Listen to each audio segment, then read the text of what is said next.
ইউনূস সরকারকে আমি আগেই সন্দেহ করতাম, এই লোকটা তো এনজিওর লোক, এই লোকের চারপাশে তো বেশ্যারা আছে, বড় বড় লুচ্চারা আছে, বড় বড় ধর্ষক এদের পাশে আছে। আমি এর জন্য প্রথম বলেছিলাম, পুরাণ প্রেম ভোলা যায় না। ইউনূস সরকারের সাথে যেই ওই পতিতাদার সম্পর্ক, এই সম্পর্ক সে ভুলতে পারে নাই। এর জন্য আমি প্রথমেই বলেছিলাম যে খবরদার বিদেশি এবং অপসংস্কৃতি আমাদেরকে চাপিয়ে দেবেন না। তখন তিনি হাসি দিয়ে বলেছিলেন, না না না না না না, নারী নীতি, ওটা নারী নীতি নয়, বেশ্যা নীতি। আমি প্রথম যখন ইউনূস সরকারের সাথে দেখা করতে গেছিলাম, এই আমার সামনে আছে আমাদের মহাসচিব, যুগ্ম মহাসচিব, অনেক কথাবার্তা বলার পরে আমি স্পেশাল বলেছিলাম, জনাব কোনো অবস্থাতেই পাশ্চাত্যদের কোনো আদর্শ নীতি সংস্কৃতি আমাদেরকে চাপিয়ে দিবেন না। আমার আগেই সন্দেহ ছিল, আমি আগেই সন্দেহ করতাম। আজকে আমাদের মা বোনদেরকে আপনি বেশ্যা বানাবেন, আমাদের মা বোনদেরকে খানকি বানাবেন, আমাদের পুরুষদেরকে লুচ্চা বানাবেন। বলতে পারেন, হুজুর যৌনকর্মী বললেন না কেন, যৌন শিল্পী বললেন না কেন, পতিতা বললেন না কেন, এই খারাপ শব্দ ব্যবহার করলেন না কেন? বলতে পারেন।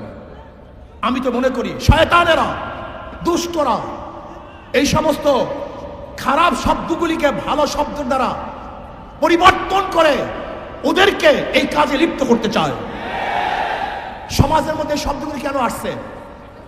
সমাজের মধ্যে শব্দগুলি কেন সৃষ্টি করা হয়েছে? সমাজের মধ্যে খারাপ শব্দগুলি কেন চয়ন করা হয়েছে? চোরকে আপনি কি বলবেন? ডাকাতকে কি বলবেন? খুনিকে কি বলবেন? ধর্ষককে কি বলবেন? এই শব্দগুলি কেন প্রয়োগ করা হয়েছে? যেন মানুষ এই কাজগুলি না করে, মানুষ যেন এই কাজগুলিকে ঘৃণা করে। আপনি খারাপ কাজের সুন্দর সুন্দর শব্দ প্রয়োগ করে ওই খারাপ কাজকে ভালো বানাবার চক্রান্ত করতেছেন, এইটাই বড় শয়তানি।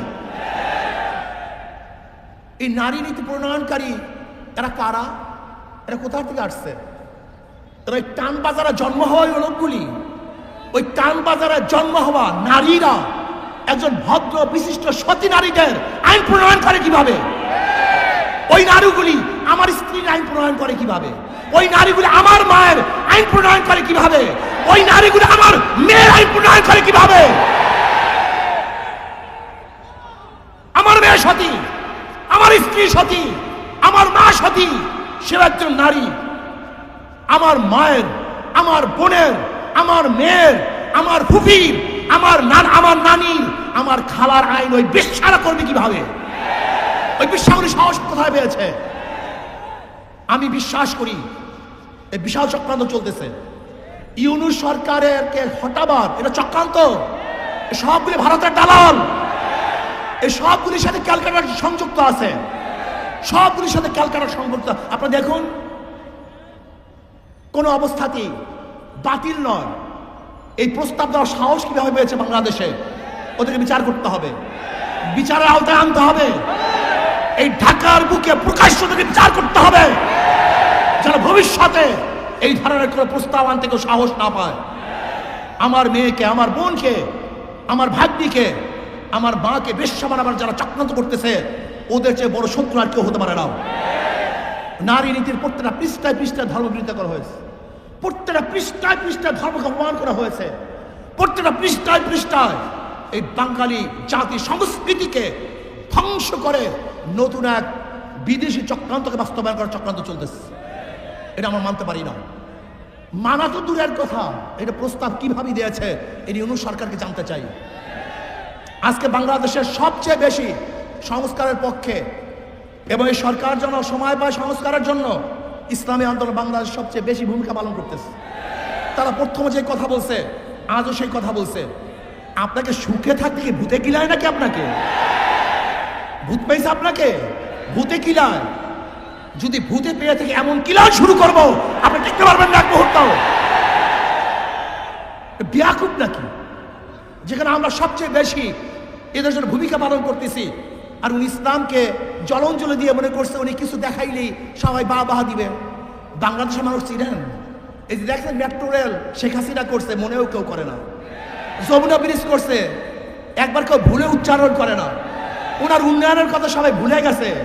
বাংলাদেশের মানুষ ছিলেন আপনি ইসলামকে বাদ দিয়ে, ধর্মকে বাদ দিয়ে আপনি যদি গোটা বাংলাদেশের স্বর্ণ দিয়ে বাঁধিয়ে দেন, স্বর্ণ, প্রত্যেকটা মানুষের শরীরে যদি স্বর্ণের পোশাক থাকে, প্রত্যেকটা বাড়ি যদি মরমার পাথরের থাকে, আর আপনি একদিন ধর্মের বিরোধিতা করবেন, ওই সমস্ত পাথর আর সমস্ত স্বর্ণ আপনার মুখের মধ্যে ছুঁড়ে ফেলবে মানুষ, ছুঁড়ে ফেলবে, থুক মারবে আপনার মুখের মধ্যে, থুক মারবে আপনার মুখের মধ্যে, থুক মারবে বাংলাদেশের মানুষ আপনার মুখের মধ্যে। আপনি ভেবেছেন আমরা সবাই আপনাদেরকে খুব সাহস যোগাই, প্রশংসা করতেছি। যারা প্রশংসা করে তারা বদনাম করতে সময় নেবে না, যারা তারিফ করে আপনাকে গালি দিতে সময় নেবে না। খবরদার, ওই বেশ্যা কমিশনদেরকে আইনের আওতায় নিয়ে আসেন, ওদেরকে বিচারের আওতায় নিয়ে আসেন। আমি অভদ্র ব্যবহার করতেছি, অভদ্র ভাষা ব্যবহার করতেছি অভদ্রতার জন্য। এখানে আমি কোনো সুভদ্র ভালো ভাষা ব্যবহারই করতে চাই না। এবং ইউনূস সরকারের পায়ের নিচের থেকে মাটি সরাবার ষড়যন্ত্র অর্থ চলছে, অনেকটা অগ্রসরও হয়ে গেছে। লোকটা বুড়া মানুষ, মুরব্বী মানুষ, ভদ্র মানুষ, খুবই ভদ্র মানুষ, কিন্তু মনে রাখতে হবে যে আপনার চারপাশে যারা আছে ওরা কিন্তু ভদ্র না, ওরা অসভ্য। এই অসভ্যগুলিকে আপনার পায়ের থেকে মাটি সরিয়ে ফেলবে। এর জন্য নারী কমিশনের এই শয়তানি বন্ধ করুন, ওদেরকে অ্যারেস্ট করুন, ওদেরকে বিচারের আওতায় আনুন। যদি বিচারের আওতায় না আনেন এবং বন্ধ না করেন, তাহলে কত ধানে কত চাল আপনি দেখতে পারবেন। শেখ হাসিনা সরকার কিন্তু তোয়াক্কা করেনি, আন্দোলন করে বিদায় দিয়েছে। আর আপনার অবস্থা তো আমরা ভালো মতোই জানি না, আপনার অবস্থা কোথায়, আপনার শক্তি কোথায়।